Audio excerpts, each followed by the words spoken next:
안녕하세요. 책 읽어주는 여자 홍퀸이에요. 지금 읽어드리고 싶은 책은 제목이 당신도 느리게 나이 들 수 있습니다. 제목 마음에 들죠? 나이가 들어도 몸의 시간은 젊게. 정희원 지음. 네, 여기에 좋은 글들이 많은데요. 제가 조금만 읽어드릴게요. 잘 한번 들어봐 주세요. 올바른 삶의 방향은 자세에서 시작된다. 1980년대 이전에 태어난 세대가 그 이후에 태어난 세대에 비해 축복을 받은 점이 있다. 그들은 삶의 습관이 형성되는 청소년기와 초기 성인기에 스마트폰과 태블릿 PC가 없는 상태로 살 수 있었다는 것이다. 스마트폰과 태블릿 PC가 일상을 장악하기 전까지 젊은 성인에게 발생하는 근골격계 질환은 운동선수나 특정 작업 환경에 노출된 직업군에서나 관찰되는 흔치 않은 질병이었다. 그러나 2010년대를 지나면서 자세와 연관해 발생하는 근골격계 질환은 전 국민이 경험하는 주요 질병으로 자리 잡았다. 건강보험심사평가원 국민관심질병 통계에 따르면 2016년 대비 2020년의 척추질환 환자 수는 3년 동안 13.7% 증가했다. 허리와 목의 질환 때문에 진료를 받은 사람은 1157만 명에 이른다. 2019년 기준으로 허리와 목의 질환 때문에 진료를 받은 사람 중 약 22%가 20, 30대일 정도로 젊은 인구의 비중도 높다. 장애 보정 생존 연수에 따라 삶에 지장을 초래하는 중대한 질병의 순위를 매겼을 때 한국에서 허리 통증은 2008년에 당뇨병, 천식, 만성 폐쇄성 폐질환에 이은 4위였다. 하지만 2018년에는 당뇨병에 이은 2위가 되었다. 실제로 근골격계 통증을 치료하는 의료기관이 빠르게 늘고 있고 도수 치료를 포함해서 이와 연관된 진료는 실손보험을 포함한 진료비 지불 제도에서도 논란거리가 되고 있다. 연합뉴스에 따르면 5개 주요 손해보험사가 지급한 비급여 재활 물리치료비는 2018년 2,392억 원에서 2020년 4,717억 원으로 늘어났으며 2년 동안의 증가율이 97%가 넘는다. 그만큼 어딘가가 불편한 사람들이 많다는 것을 방증하는 수치다. 잘못된 자세에서 시작되는 악순환. 인체 역학 연구에 따르면 스마트폰의 사용은 등뼈가 앞으로 굽고 허리와 목을 긴장시키며 목과 등의 통증을 증가시킨다고 알려져 있다. 안타깝게도 지난 몇 년 동안 스마트폰 사용의 중독성이 극적으로 높아진 데다가 코로나19로 전 국민이 영상 미디어에 푹 빠져 2년여를 지내면서 대중교통과 거리, 엘리베이터와 식당에서 접하는 사람들의 자세도 눈에 띌 만큼 변했다. 몇 년 동안 전 국민의 자세 변화를 관찰한 대규모 연구는 없지만 압도적으로 많은 사람이 시종일관 고개를 숙이고 스마트폰 화면을 보고 있다는 것은 분명하다. 지하철만 타도 이제는 서 있는 사람과 앉아 있는 사람 거의 모두가 등뼈를 앞으로 굽힌 자세로 스마트폰을 보고 있다. 이런 광경을 보고 있으면 근골격계 질환을 진료하는 의사들의 수입은 계속 늘겠다는 생각이 든다. 코로나19 이후 변화된 사람들의 모습은 그 전부터 예견되었다. 2019년 영국의 회사 펠로우즈와 함께 행동미래학자 윌리엄 하이암 등은 미래 사무직 노동자의 건강 상태에 대한 보고서 미래의 직장 동료를 발표했다. 이 보고서에 따르면 독일 사무직 노동자들은 근무 시간의 80% 이상을 영국 사무직 노동자의 81%는 하루 평균 4시간 이상을 책상 앞에 앉아서 보낸다. 책상 앞에 앉아 같은 자세로 장시간 화면을 보면 몸의 형태가 구조적으로 변화한다. 허벅지 근육이 짧아지고 등뼈와 어깨가 굽는다. 엉덩이 관절과 어깨 관절의 구조까지 달라져 제대로 서 있기도 어려워진다.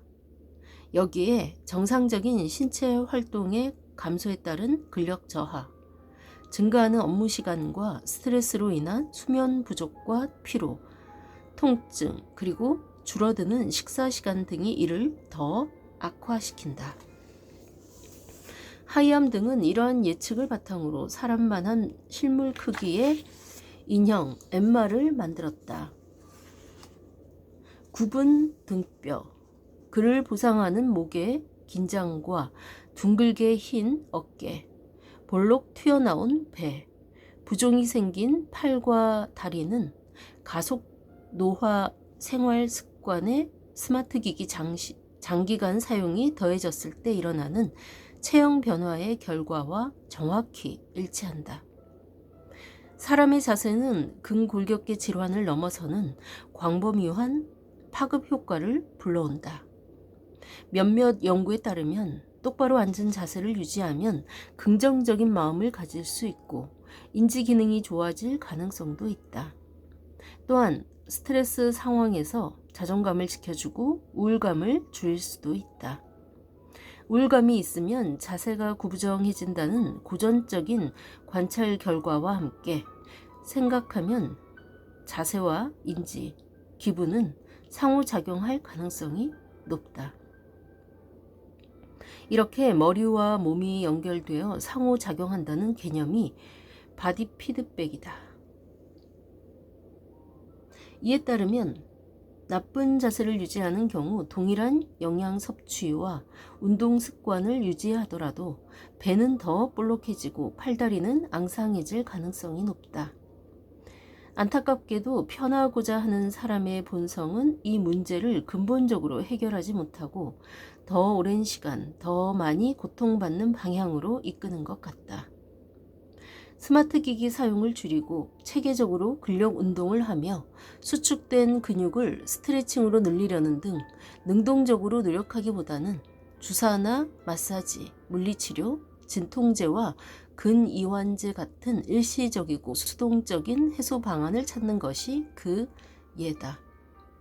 의사들은 너무 바쁘기도 하거니와 근본적인 해결 방안을 노력해서 설명해도 환자가 잘 받아들이지 않으니 자포자기한다. 그 결과 어쩔 수 없이 발생한 통증에 대해서만 약이나 주사 등을 처방하는 경우가 많다. 나아가 사람의 이러한 심리를 이용해서 무언가를 먹거나 수많은 보조제를 먹거나 또는 붙이거나 전기나 열, 물리적 자극 등을 이용한 수많은 기기, 그런 걸로 인해서 고통과 노력 없이 빠르게 문제를 해결할 수 있다고 광고하면서 돈을 버는 기업과 사람들이 있다. 그러나 어느 정도의 불편을 감수해야만 근본적인 문제가 해결되고 장기적인 불편과 고통이 감소될 수 있음을 다시 한번 기억하자. 노화를 이기는 자세 습관. 일과 중 가장 많은 시간 동안 취하는 앉는 자세부터 생각해보자. 척추망곡, 즉 척추의 굽이. 척추망곡을 정상화하기 위해 배를 잔뜩 내밀고 앉거나 모니터를 잔뜩 높여 목을 쭉 뻗고 앉는 경우가 있다. 통증을 일시적으로 완화할 수는 있겠으나 근본적인 불균형을 개선해 주지는 못한다. 대부분은 척추 정렬을 전반적으로 신경 쓰는 자연스러운 자세를 잡는 것이 기본이 되어야 한다. 앉은 상태에서 골반뼈를 만지면 작은 동전만한 돌출부를 찾을 수 있는데 궁둥뼈 결절이라고 하는데 이 뼈가 의자의 착좌면과 닿도록 앉는 것이 기본이다. 이 상태로 등뼈가 앞으로 굽지 않게 신경을 쓰면 자연스럽게 복근에 힘이 약간 들어간다. 그림에 나와 있는 것처럼 한번 보시고요. 그 다음 자연스럽게 앞을 바라보면 머리부터 척추, 궁둥뼈 결절이 안정적인 수직선을 만들고 목 뒤의 긴장이 상당 부분 해소된다. 그동안 잘못된 자세로 앉았던 사람이라면 이 자세를 유지하는 것만으로도 넙다리 내 갈래근과 장단지 근육, 어깨 주변부 근육의 긴장을 느낄 것이다. 처음부터 긴장해서 억지로 바르게 앉으려고 하는 것은 좋지 않다. 몇 개월에 걸쳐 코어 근육을 강화하고 스트레칭을 충분히 하면 점차 긴장 없이 바르게 앉을 수 있다. 긴장 없이는 제대로 앉지 못하는 원인은 대부분 코어 근육의 상대적 취약성과 상체의 가동성 제약이다. 이 자세로 앉으려면 의자는 착좌면이 딱딱하고 평평한 것이 좋다. 딱딱한 의자의 장점은 똑같은 자세로 장시간 앉아있기 어렵게 해준다는 것이다. 같은 자세로 오랫동안 앉아있으면 대사적 가속 노화를 일으키고 근육은 불필요하게 긴장할 수 있다. 심지어 사람의 두뇌도 애초에 오랜 시간 앉아서 집중하는 것에 최적화되어 있지 않다. 그러니 몸에 좋지 않은 자세로 오래 앉아있게 해주는 푹신하고 편안한 의자는 애초에 좋을 것이 없다. 프란체스코 시릴로가 제안해 유명해진 포모도로 기법, 즉 25분이라고 5분 휴식하는 방법을 적용해서 25분 동안 앉아서 열심히 일한 후 짧은 휴식 시간 동안 일어나서 몸을 풀어주는 것도 좋은 방법이다. 그림의 오른쪽 자세와 같이 바르게 앉으려면 머리에 가해지는 중력의 방향이 척추 중심선 위에 있도록 한다. 그리고 이 자세에서 엉덩이 관절을 자연스럽게 늘리면 바르게 선 자세가 된다. 올바른 방법으로 운동을 열심히 해도 생활 속에서 하루 종일 잘못된 자세로 앉는다면 전체적인 균형은 악화된다. 그러니 지하철이나 엘리베이터를 기다리면서 서 있을 때나 걷기, 계단 오르기 등의 일상 동작을 반복하면서 바른 자세를 유지하고 있는지 자각하는 것이 중요하다. 오랜 기간 나쁜 습관이 굳어진 경우에는 이러한 일상 동작을 자연스럽고 바르게 하는 방법 자체를 잊어버리는 경우도 많고 스스로 머릿속에 상상한 바른 자세가 오히려 한쪽 방향으로 긴장된 자세인 경우도 많다. 따라서 자각하려는 노력과 함께 전문가의 점검과 조언을 받는 과정이 필요하다. 물리치료사의 조언과 교정을 받는 것도 좋고 특히 스스로에 맞는 자연스러운 자세를 찾는 방법으로 기공이나 알렉산더 테크닉을 공부해 보는 것도 좋다. 10년 이상 나쁜 습관이 누적되었다면 그만큼의 시간 동안 노력해서 개선하겠다는 생각으로 습관을 바꿔나가면 된다. 이러한 개선 효과는 노인을 대상으로 수행한 연구에서도 관찰된다. 그러므로 100년 인생의 중추적 역할을 차지하는 이동성 도메인의 뇌재 영양 관리를 위해서 자신의 자세가 바른지는 꼭 살펴보기를 권한다.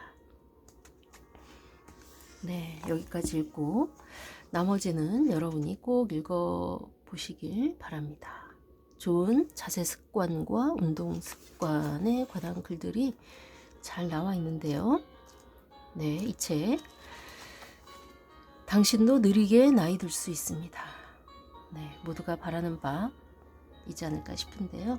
이 책 읽고 느리게 나이 들길 바라면서 저도 마찬가지고 네, 지금까지 좋은 글 읽어주는 여자 홍퀸이었습니다. 감사합니다.